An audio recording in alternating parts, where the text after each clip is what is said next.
एक समय की बात है, एक दूरदराज राज्य था जिसका नाम चंद्रपुर था। यहाँ एक राजा महाराज वीरेंद्र अपनी एक ही बेटी राजकुमारी अनाया के लिए मशहूर थे। अनाया सुंदरता और शक्ति का जीवंत रूप थी, लेकिन उसकी एक कमी थी, वो बहुत घमंडी थी। अपनी खूबसूरती, धन दौलत और शक्ति पर इतना घमंड था कि वो किसी को अपने बराबर नहीं समझती थी। राजा और रानी, जो बहुत प्रेमल और न्यायी थे, अपनी बेटी के व्यवहार से चिंतित रहते। उन्होंने कई बार अनाया को समझाया कि घमंड एक दिन इंसान का सब कुछ छीन लेता है, लेकिन अनाया थी जो उनकी एक बात नहीं मानती थी। एक दिन महाराज वीरेंद्र ने फैसला किया कि अब हमारी राजकुमारी बड़ी हो गई है, अब इसका स्वयंवर रचाया जाए। राजा वीरेंद्र ने एक स्वयंवर की घोषणा की। पूरे देश के राजकुमार और वीर युवक स्वयंवर में बुलाए गए। सब राज्यों को निमंत्रण दिए गए। हर कोई राजकुमारी की खूबसूरती और धन दौलत के लालच में स्वयंवर में आने के लिए शामिल होने लगे। दूसरी तरफ एक छोटा और शांत राज्य सूर्यगढ़, जिसका राजकुमार था आरव। आरव की चर्चा बहुत थी। आरव सुंदर, बुद्धिमान और वीर था, लेकिन उसका दिल दयालु और व्यवहार विनम्र था। उसने अपने जीवन का मकसद सिर्फ अपने लोगों की सेवा और उनके कल्याण के लिए तय किया था। उसके पिता राजा देवेंद्र उसके व्यवहार पर गर्व करते थे। राजा देवेंद्र के पास भी स्वयंवर का निमंत्रण आया। जब राजकुमार आरव को चंद्रपुर के स्वयंवर का निमंत्रण मिला तो उसने अपने पिता से पूछा, पिताजी, क्या मुझे इस स्वयंवर में जाना चाहिए? मैंने सुना है कि राजकुमारी अनाया घमंडी है। राजा देवेंद्र ने मुस्कुराकर कहा, बेटा, घमंड को मिटाने के लिए सबसे पहले समझ और विनम्रता जरूरी है। तुम अपने व्यवहार से उसके दिल तक पहुंच सकते हो। आरव स्वयंवर में जाने के लिए तैयार हो गया, लेकिन उसके मन में एक प्रश्न था, क्या वो अनाया के घमंड के परे उसका सच्चा रूप देख पाएगा? अब क्या था, स्वयंवर का दिन आ गया और पूरे देश के राजकुमार एक से बढ़कर एक उपहार लेकर चंद्रपुर पहुंचे। राजकुमारी अनाया ने एक उचित आसन पर बैठकर सब राजकुमारों को देखा, लेकिन उसका व्यवहार अब भी उतना ही घमंडी था। अनाया एक एक राजकुमार को देखकर हंसी और उनकी कमियां निकालने लगी। किसी के कपड़े अच्छे नहीं थे तो किसी की बातें। एक राजकुमार ने कहा, राजकुमारी जी, मैं आपको अपने राज्य का सबसे बड़ा हीरा उपहार में देना चाहता हूँ। अनाया बोली, तुम्हारा हीरा मेरी खूबसूरती के सामने कुछ नहीं है।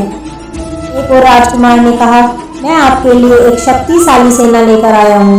अनाया ने बोली, मुझे किसी की सेना की जरूरत नहीं, मैं खुद इतनी शक्तिशाली हूँ कि मुझे कोई नहीं हरा सकता। जब राजकुमार आरव की बारी आई तो उसने अनाया के सामने एक फूल रखा और कहा, राजकुमारी, मैं आपके लिए कोई बड़ा उपहार नहीं लाया, लेकिन मैं आपको एक सच्ची और न्यायप्रिय जिंदगी देने का वचन दे सकता हूँ। राजकुमारी ने हंसते हुए कहा, एक छोटा फूल, यह क्या मजाक है? तुम्हें लगता है कि मैं अपने स्वयंवर में तुम्हें चुनूंगी? आरव ने विनम्रता से जवाब दिया, राजकुमारी, शक्ति और धन दौलत सिर्फ देखने की चीजें हैं, लेकिन एक राजा का असली काम अपनी प्रजा का दुख सुख को समझना और उनका समाधान करना है। अगर आप मुझे मौका दें तो मैं ये सब करके दिखा सकता हूँ। राजकुमारी ने उसका मजाक बनाया और कहा, ऐसे बड़े बड़े वचन सुनाने वाले बहुत हैं, तुम्हें ये सब बातें अपने राज्य में करनी चाहिए थी। राजकुमारी ने किसी को स्वयंवर में नहीं चुना। उसने कहा, मुझे लगता है कि यहाँ कोई भी मेरे लायक नहीं है। पूरे दरबार में सन्नाटा छा गया। राजा वीरेंद्र नाराज थे, लेकिन उन्होंने अपनी बेटी की बात को माना। जब सब राजकुमार वापस लौट रहे थे तब राजकुमार आरव रुककर अनाया से मिले और कहा, राजकुमारी, एक दिन आप समझेंगी कि घमंड सिर्फ इंसान को नीचा गिराता है। मैं आपके लिए ये प्रार्थना करता हूँ कि आपका मन एक दिन खुल जाए। अनाया उसकी बात सुनकर नाराज हो गई, लेकिन उसके शब्दों ने उसके मन में एक छोटी सी चिंगारी जगा दी थी। कुछ महीनों बाद चंद्रपुर में एक भारी सूखा पड़ा। गांव के लोग पानी की कमी और अनाज के अभाव से तड़प रहे थे। राजकुमारी अनाया को ये सब समस्या देखनी पड़ रही थी, लेकिन उसके पास इनका समाधान नहीं था। एक दिन एक गरीब औरत महल के दरबार में आई और अनाया से मदद मांगने लगी। अनाया ने कहा, ये सब मेरे काम का नहीं है, राजा के सेवक तुम्हारी मदद करेंगे। वो औरत बोली, राजकुमारी, अगर आप ही हमारी मदद नहीं करेंगी तो हम कहाँ जाएंगे? आप हमेशा अपनी शक्ति और धन का घमंड करती हैं, लेकिन आज हमारे लिए ये सब बेकार है। राजकुमारी के दिल को उस औरत की बात ने छू लिया। उसने सोचा, मैंने हमेशा अपने आप को सबसे ऊपर समझा, लेकिन सच में लोगों की मदद करना ही एक सच्चे शासक का काम होता है। तभी राजकुमार आरव के राज्य सूर्यगढ़ से कुछ सेवक आए और मदद लेकर आए। उसने अपनी सेना और सामग्री चंद्रपुर के लोगों के बीच बांटी और उनकी मदद की। अनाया ने आरव का व्यवहार देखा और उसके दिल में उसके प्रति श्रद्धा जाग उठी। अनाया ने आरव से माफी मांगी और कहा, मुझे समझ आ गया है कि एक अच्छा सच्चा शासक क्या होता है। मैं अपने घमंड के लिए शर्मिंदा हूँ। आरव ने मुस्कुराकर कहा, राजकुमारी, विनम्रता और दया ही एक इंसान का असली शक्ति है। मैं हमेशा यहाँ के लोगों की मदद के लिए तैयार हूँ। राजकुमारी अनाया और राजकुमार आरव ने मिलकर चंद्रपुर की स्थिति को सुधारा। धीरे धीरे उन दोनों के बीच एक गहरी दोस्ती और समझ बनी। अनाया अब एक विनम्र और दयालु राजकुमारी बन गई थी। कुछ समय बाद दोनों की शादी हुई और चंद्रपुर और सूर्यगढ़ का संगम एक मिसाल बन गया।